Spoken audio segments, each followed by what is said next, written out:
Yeah, you will see in India जैसे कि cobra and what is that? Mongoose. Mongoose and cobra जैसे fight करते हैं. So you will see outcome is larger than the same. The mongoose is not a mongoose has no venom like but it is a very dangerous creature and it Yes, ma'am. if you will see this cobra and mongoose fighting, then obviously this mongoose wins the fight. वो win करता है fight को because he know the trick and cobra does not know. ये cobra उनको पता नहीं होता है कि कैसे मंगूस को अटैक करेंगे, लेकिन मंगूस को पता हो जाता है कि how he will attack. First of all उनको बहुत देर तक वो क्या करता है, घुमाता है इधर उधर से. हिमांशु बेटा आपका म्यूट कर लो. हाँ, तो ये उनको थकाने के बाद ही वो अटैक करता है ना. So we will see in this chapter. So I will share you the PDF now and we will read. Okay बच्चे, ठीक है.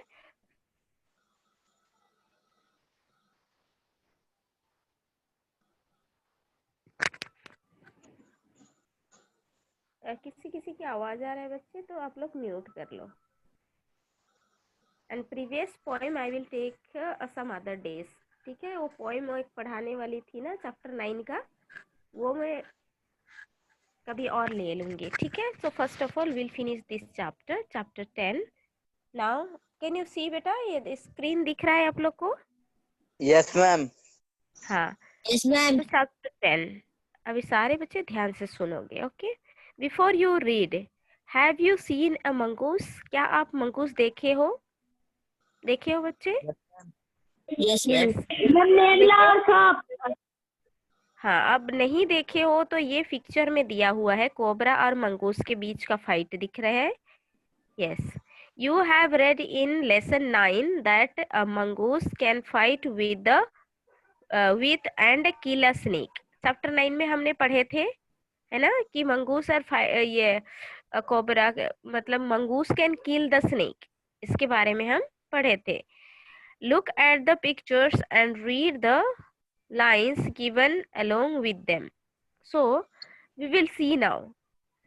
The banyan tree. The fight of the cobra and the mongoose is a classic drama often seen in India, and the outcome is largely the same. So, जब हम देखेंगे cobra और ये mongoose के fight, दोनों के फाइट को देखेंगे तो दोनों ही बराबर क्या है, फाइटर है ना. लेकिन ये जो मंगूस का जो वेनम नहीं होता है एंड ये कोबरा का वेनम होता है. वेनम यू नो, जहर, है ना. But both of them are equal fighter. दोनों बहुत जबरदस्त फाइट करते हैं. Good afternoon, ma'am. Good afternoon बेटा. The mongoose is not immune to the venom's bite, but is faster and quicker in motion than the snake. यहाँ बोला गया है कि ये जो स्नेक जैसा तो इसका वेनम नहीं है, मंगूस का वेनम नहीं है, लेकिन ये जो है क्विक फाइटर है. ये बहुत फास्ट फाइट करता है एंड क्विकर इन मोशन. मतलब उनका गुड आफ्टरनून बेटा. तो इनका मूवमेंट भी हो जो है वो बहुत फास्ट है. किसका? मंगूस का. म्यूट कर लो बेटा, किसी की आवाज आ रही है बेटे, प्लीज म्यूट करो. हाँ, किसी का माइक ऑन है बेटा, म्यूट कर लो. म्यूट करो, तभी मैं आगे पढ़ा रही हूँ बच्चे, प्लीज.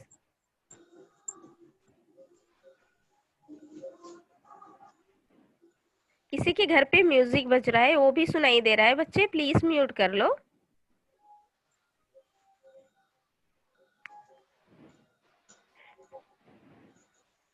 यस नितिन, नितिन आप देखना बेटा किसका माइक ऑन है. अमित और ऋचा कौन है? अमित. हाँ, Amit and Richa please mute yourself.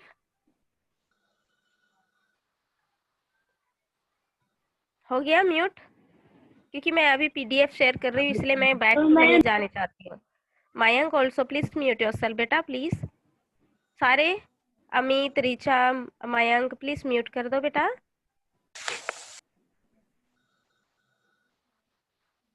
Okay तो ये अमित ने किया है। किसने किया? अमित प्लीज म्यूट योरसेल्फ बेटा।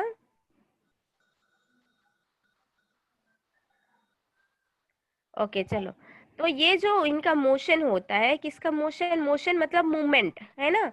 ये कोबरा का जो मोशन होता है वो स्नेक से ज्यादा एक्टिव है, मतलब ये बहुत तेज भागता है ना।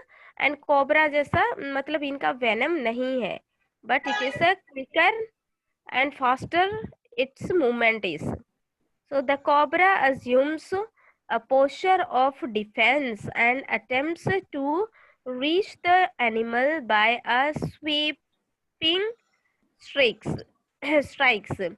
So ये जो कोबरा है वो क्या करता है? स्विंग करता है। स्विंग मतलब वो लंबा सा अपना सिर को और पूरा बॉडी को उठाकर वो स्विंग करता है, एक ही बार वो डसता है ना। डसने के लिए, किसी को काटने के लिए वो स्विंग करता है। But the moving mongoose jumps out of reach and comes at the snakes from another direction. लेकिन ये जो है मंगूस जो है वो जंप करता है स्नेक के ऊपर और डिफरेंट डायरेक्शन मतलब दूसरे दिशा से वो क्या करता है? जंप आउट करता है और स्नेक को अटैक करता है। Before the snake can get into striking position again, this constant movement tries and discourage the snake, and the mongoose is finally able to leap in close and bury its teeth into snake's neck. देखो, तो ये जो है अपने mouth को, जो ये क्या बोलते हैं, मंगूस। मंगूस है जो अपना मुंह और दांत ये कोबरा के नेक पे लगाता है, मतलब काटता है ना। Usually serving the joints of its veritable.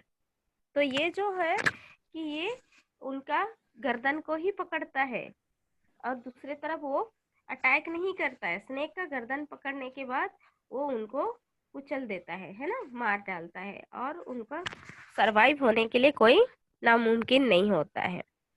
You must have seen a banyan tree. This is a story about what the author saw as a young boy when he was sitting in an old banyan tree in his grandfather's house.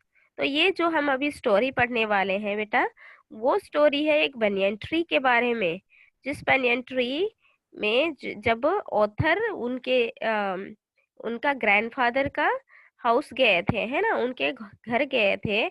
उस time में वो एक banyan tree के नीचे बैठे थे। उस time में ये सारी स्टोरी मतलब ये सारे इंसिडेंट जो घटना देखा है, इंसिडेंट को देखा है, उसी को यहाँ पे वो क्या है मतलब एक्सप्लेन किया है, बताया है। Though the house and grounds belonged to my grandparents, the magnificent old banyan tree was mine, chiefly because grandfather at 65 could no longer climb it. तो ये बोलते हैं कि उसका जो ग्रैंडफादर है उनका उम्र कितना हो गया है? 65, है ना। 65 हो जाने के बाद वो पेड़ पे क्लाइंब अप नहीं कर सकते हैं, क्योंकि उन लोग अभी बुढ़े हो चुके हैं, है ना। उनका पाँव हाथ सब हिलने लग जाता है, इसकी वजह से वो पेड़ पर नहीं चढ़ पाते हैं। तो ये जो ऑथर है, राइटर है जो, वो बोलते हैं कि वंस जब एक बार वो बनियन ट्री मतलब उनके ग्रैंडफादर के पास गए थे, तो वो magnificent old banyan tree was mine, मतलब यह मैग्निफिसेंट बहुत बड़ा लार्ज बनियन ट्री है ना, and it was my grandfather के घर पे था, उनके मतलब जमीन में था।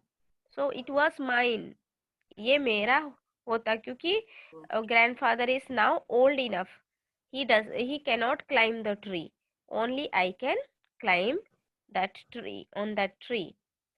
Point 2. Its spreading branches, which hung to the ground and took root again, forming a number of twittering passages. देखो, ये बनियन ट्री कभी आप देखे हो? जो बनियन ट्री बहुत यूज हो जाता है। अब इधर हमारे स्कूल के पीछे तरफ देखे हो, एक बड़ा सा हाँ बनियन मैम। ट्री है, जिस पे आप लोग रैली के लिए अब नहीं गए थे, स्वच्छ भारत अभियान के लिए हम गए थे ना, उधर देखे हो banyan tree? Yes Totaram sir, no ma'am. Yes yes ma'am, मेरे घर के आगे है सर यस मैम। मैम। हाँ, तोताराम यस मैम। चौक तरफ ना। हाँ, बरगद का तो पेड़। हाँ, बनियान बरगद का का पेड़ पेड़। देख रखे हैं, यस बाद मैम, स्कूल यस मैम। में। हाँ, सर स्कूल के पीछे है ना, बनी बड़ा सा है ना, बरगद का पेड़ को ही बनियन ट्री बोलते हैं। तो अब देखे होंगे उनका जो रूट होता है ना बेटे, वो क्रिस क्रॉस होता है ना, यहाँ से वहां पार होता है। अब देखे होंगे ना उनका जड़, और वो मैम, उस पेड़ के पर झूल सकते हैं मैम, उस पर लटक कर झूला भी झूल सकते हैं। हाँ, लटक के झूला भी झूल सकते हैं। और नीचे जो जमीन में देखेंगे उनका जो रूट है वो एक दूसरे से क्रॉस क्रॉस करके गया है ना, क्रिस क्रॉस करके गया है ना, तो उसको बोलते हैं ट्विस्टिंग पैसेजेस। मतलब वो एक दूसरे के ऊपर चढ़कर पार हो चुके हैं। तो ये बनियन ट्री भी बहुत साल, बहुत ज्यादा टाइम का था ना, मतलब एंशियंट टाइम का था, बहुत ओल्ड हो चुका था।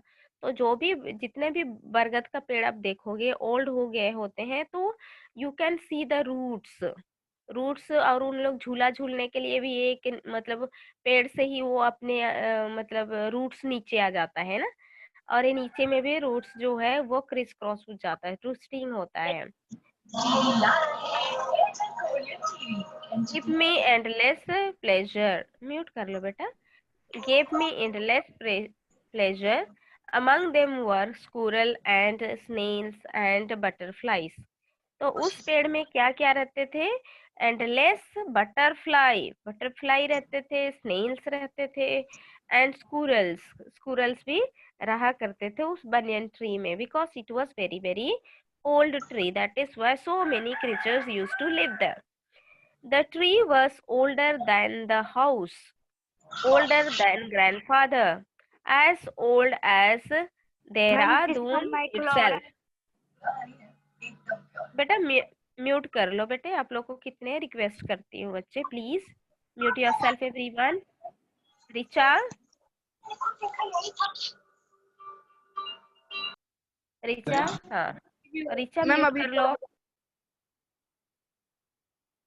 हम्म, तो उस ट्री में बहुत सारे बटरफ्लाई रहते थे, स्नेल्स रहते थे, and you know squirrel also. Squirrel, have you seen squirrel? Yes ma'am. क्या बोलते उसको? Larry.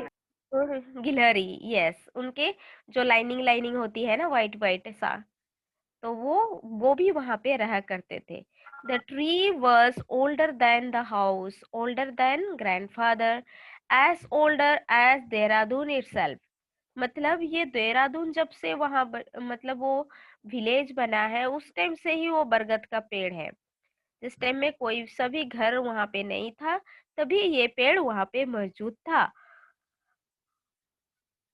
I could hide myself in its branches, behind thick green leaves, and spy on the world below. Spy मतलब पे watch secretly. जैसे कि आप वहां पे जब चढ़ोगे पेड़ में, क्लाइंब अप होंगे, तो इतनी सारी ब्रांचेस है उसमें, और बहुत सारे लीव्स है। जैसे कि आप वहां पे चढ़ोगे तो ऐसा लगता है कि आप वहां पे छिप जाओगे, कोई भी आपको देख नहीं पाएंगे। जैसे एक गेम है ना, क्या बोलते हैं उस गेम को, जब आप छिप जाते हो। हाँ, लुका छुपाई खेलने के लिए बहुत अच्छा है ना ये पेड़, जिसपे कोई भी देख नहीं पाएंगे, है ना। तो इतने बड़े, मतलब इतना बिग बनियन ट्री था, जिससे वो ग्रैंडफादर से भी ज्यादा ओल्ड था। एंड वो घर बनाए थे, उस घर से भी पहले से ही था वो। And it was very big tree. Okay, so you can see the people coming, but they cannot see you if you are if you are on the tree. यदि आप ट्री पे हो तो लोग आपको देख नहीं पाएंगे, only you can see them. My first friend was a small gray squirrel. तो ये जो राइटर का जो फ्रेंड है वो स्क्विरल है. Arching his back and sniffing into the air, he seemed at first to resent my invasion of his privacy. So you see कि उनका जो छोटा सा एक दोस्त था, है ना, वो है ग्रे स्क्विरल. जो स्क्विरल है, गिलहरी है, उनको ये दोस्त बना के रखे थे. कौन? ऑथर ने, है ना, राइटर ऑथर ने उनको एक छोटा सा स्क्विरल को दोस्त बना के रखे थे. He seemed at first to resent my invasion of his privacy. मतलब वो जो है क्या करते थे, उनके पास आ जाते थे. But when he found that I did not harm myself with catapult on air gun, he became friendly. वो छोटा सा स्क्विरल जो था, वो जब शुरू शुरू तो वो डरता था, लेकिन वो कैटापुल्ट जो होता है ना, क्या है, उसको टाई करके उसको मारते हैं ना, आप क्या बोलते हैं, क्या बोलते हो बच्चे? मैम कैटापुलर. गुलेथिन हाँ, गुलेथिन जो है उसको कैटापुल्ट बोलते हैं ना. तो उससे या तो एयर गन से भी उसको हार्म नहीं किया, कभी भी उनको चोट या तो नुकसान नहीं पहुंचाया ऑथर ने. तो ये जो स्क्विरल है वो बहुत फ्रेंडली हो गया. He became friendly with him. And when I started bringing him pieces of cake and biscuit, he grew quite bold and was soon taking morsels from hand. Morsels मतलब छोटा छोटा पीसेस. जब भी वो केक ला देते थे, बिस्किट ला देते थे, किसके लिए? स्क्विरल के लिए.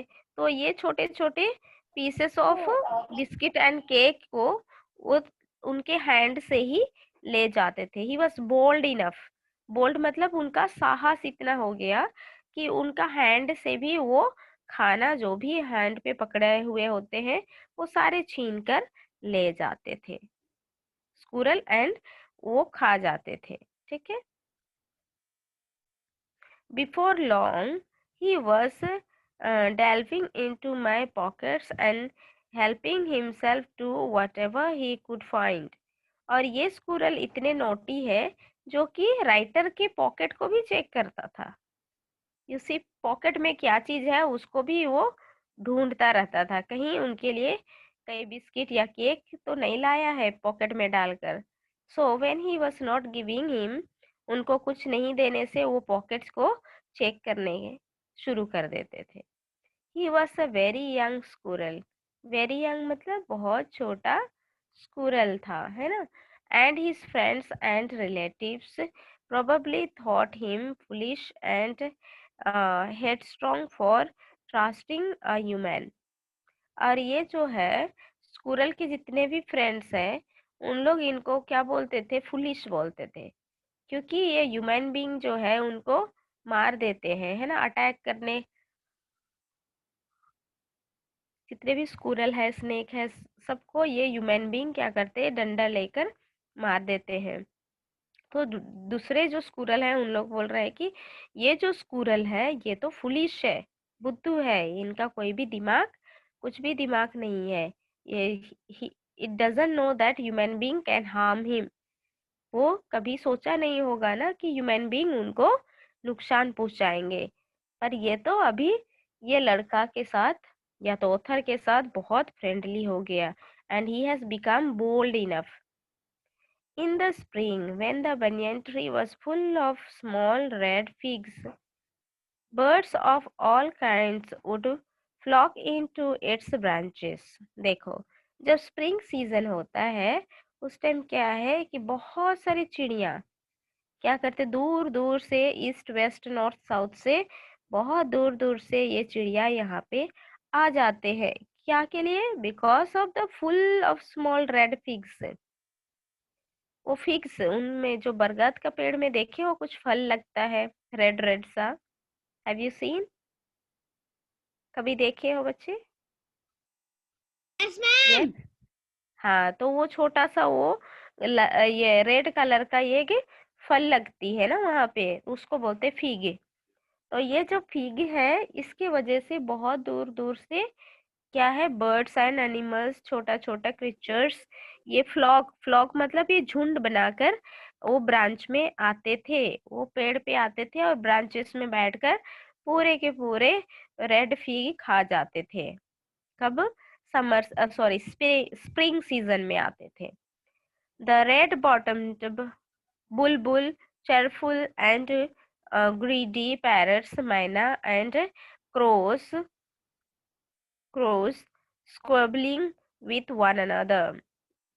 So यहाँ पे you will see कि ये जो पैरट आते थे, मैना आते थे, है ना, बुलबुल आते थे, ये सारे चिड़िया आते थे वहां पे। And when they are together they use to squabbling, squabbling का मतलब इतने चिल्लाते थे, अपनी अपनी आवाजें निकालकर वो चिल्लाते थे एक दूसरे को कि हमारे ब्रांचेस में नहीं आना, अब दूसरे ब्रांचेस में चले जाओ, है ना। तो ये एक दूसरे को चिल्लाते थे, मैना हो, पैरट एंड जो ये बुलबुल, चिड़िया, सारे बहुत इतनी आवाज देते थे कि वहां पे रहना भी मुश्किल हो जाता था, इतनी जोर जोर से आवाज देते थे उन लोग। During the fig season, only during the fig season इन लोग आते थे। The banyan tree was the noisiest place in the garden. Noisiest place मतलब बहुत सारी नॉइस होता था वहां पे, इतनी शोर मचाते थे कि पूछो मत, है ना। कि ये फीक सीजन में बहुत सारे फीग वहां पे मतलब फल के मतलब वो राइपन हो जाता था, तो ये चिड़िया वहां पे खाने के लिए आते थे। एंड वो पेड़ में इतना नॉइस मेक करते थे कि it was the noisiest place, सबसे ज्यादा नॉइसी उसी प्लेस में होता था इन द गार्डन, है ना। इतने जोर जोर से चिल्लाते थे एक दूसरे को। Half way up the tree I had build a crowd platform where I would spend the afternoons when it was not too hot. तो वहां पे पेड़ पे आप देखे होंगे, जब आप लोग बरगद के पेड़ पे गए होंगे, पीछे तरफ हमारे स्कूल से पीछे है ना, तो आप देखे होंगे कि उस पेड़ के पास में पंडल जैसे थोड़ा सा बनाया हुआ है जहाँ पे आप बैठ सकते हो, प्लेटफॉर्म जैसा बनाया हुआ है, देखे हो? Yes ma'am. हाँ, तो वहां पे लोग बैठते हैं, है ना, रेस्ट करते हैं। उसी तरह ये जो ऑथर भी वहां पे प्लेटफॉर्म बनाए हैं जहाँ पे वहां पे बैठकर वो पूरे दिन स्पेंड करते हैं। Whole afternoon when it was not too hot, जब वो बहुत ज्यादा गर्मी नहीं है तो बाहर आ जाते थे और वहीं पे बैठकर अपना मतलब टाइम स्पेंड करते थे। He used to read books and so many things, है ना। I could read the propping myself up against the tree with a uh, caution cushion from the living room। तो वो क्या करते थे, कुशन भी लेके आते थे फ्रॉम द लिविंग रूम, वो अपने रूम से कुशन लेके आते थे एंड वहां पे बैठते थे, कभी सो जाते थे, कभी आराम करते थे, है ना। ट्रेशर island, island, Huckleberry Finn, and the story of Dr. Dolittle were some of the books that made up my banyan tree library। तो ये लड़का क्या करते थे, उस पेड़ पर जाकर सो मेनी स्टोरीज और रीड करते थे, जैसे कि हॉकरबेरी, फाइन एंड डॉक्टर डॉलित, ये सारे के बारे में वो क्या करते थे, पढ़ा करते थे। He used to read those books to know about he them, है ना, उनके बारे में जानने के लिए वो किताबें पढ़ते थे। और ऐसा लगता था कि वो बनियन ट्री को वो लाइब्रेरी की तरह बनाए हैं, है ना। क्योंकि लाइब्रेरी, क्यों, लाइब्रेरी में बहुत सारी किताबें होती है, इसलिए उसको लाइब्रेरी बोला जाता है ना। तो ये वो बनियन ट्री को एक लाइब्रेरी की तरह बनाया है, जैसे वो क्या करता है, पूरे बुक्स किताब वहां पे जाकर पढ़ा करते थे, क्योंकि it was very very hot ना। बेटा म्यूट कर लो, बच्चे म्यूट करो।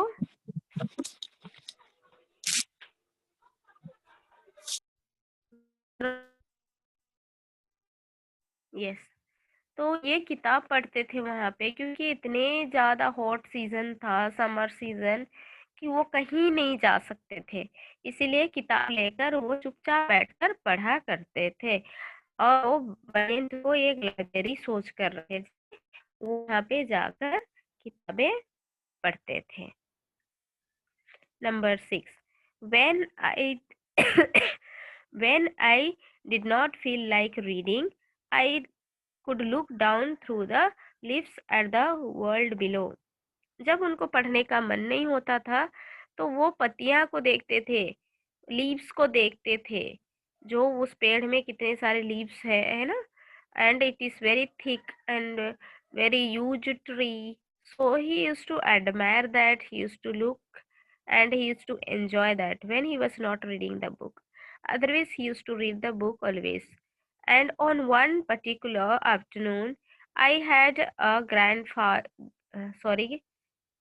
uh, on one particular afternoon, I had a grandstand view of that classic of the Indian wilds, a fight between a mongoose and a cobra.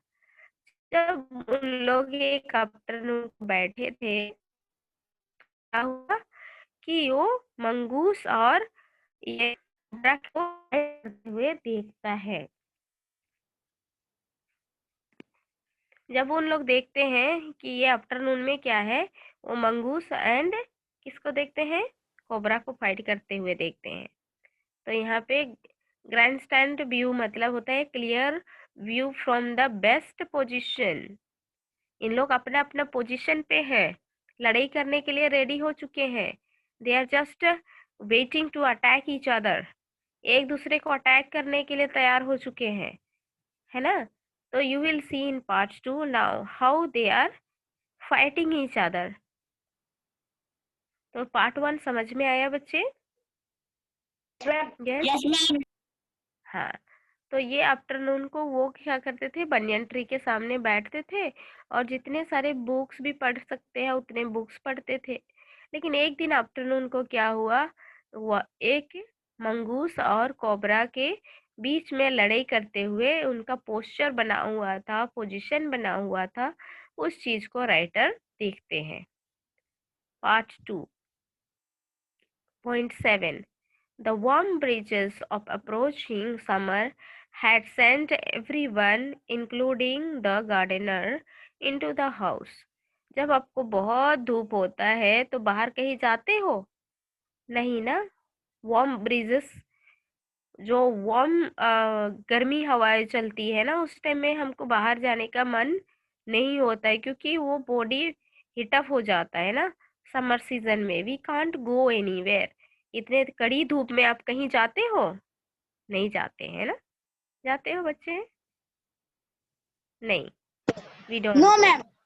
No. तो है ना, including the gardener. Gardener भी उस मतलब garden में नहीं रहते थे. इनटू द हाउस, सारे लोग घर के अंदर रहते थे. I was feeling drowsy my self. Drowsy मतलब उनको नींद नींद सा आता था ना, झपकी लगा रहे थे. Wondering if I should go to the pond and have a swim with Ramu and the buffaloes. वो बोलते हैं कि इतने कड़ी धूप में मुझे ऐसा लगता था कि मैं रामू के साथ, वो बफेलो, रामू जो है वो बफेलो का देखभाल करता है ना, तो वो मतलब पौंड में लेकर उनको बफेलो को नहलाते थे, है ना रामू. तो वो राइटर सोचते हैं कि मैं भी रामू के साथ चलूंगा and I will have a swim. मैं वहां पे स्विम करूंगा, एंजॉय करूंगा लाइफ को, है ना. When I saw a huge black cobra gliding out of a clumps of cactus. उसी टाइम से ग्लीडिंग मतलब मूविंग स्मूथली, धीरे धीरे वो मूव करता है ना. धीरे धीरे वो मूव कर रहा है. हु? Black cobra. कोबरा वो है जो स्नेक, वो धीरे धीरे वो बुशेस के से बाहर की ओर आ रहा है. कैक्टस है, कैक्टस जो थोनी बुशेस होते हैं ना, उसको अब देखे होंगे कैक्टस प्लांट है. At the same time, a mongoose emerged from the bushes and went straight for the cobra. तो ये क्या है? emerge मतलब क्या होता है? came out, है ना? धीरे धीरे वो बाहर की ओर आते हैं। वो कोबरा को देखकर मंगूस वो बुशेस से धीरे धीरे बाहर की ओर आकर he wanted to attack the snake. You see now, at the same time, a mongoose emerged. Emerge मतलब came out from the bushes. Bushes मतलब झड़ियां से, and went straight for the cobra. और कोबरा के पास पहुंच गया तुरंत ही, है ना? क्योंकि he cannot bear, mongoose cobra को मतलब बर्दाश्त नहीं कर सकता, है ना? He wanted to kill that creature. That is why directly he went to the cobra. Directly went near him. Point 8. In a clearing beneath the banyan tree, in fight sunshine, they came face to face. अभी देखो दोनों एक साथ हो गए, cobra and मंकूस दोनों face to face एक दूसरे का सामना कर रहे हैं, है ना? फेस टू फेस खड़े हो चुके हैं। Now they are trying to attack each other. The cobra knew only too well that the grey mongoose, 3 feet long, was a superb fighter.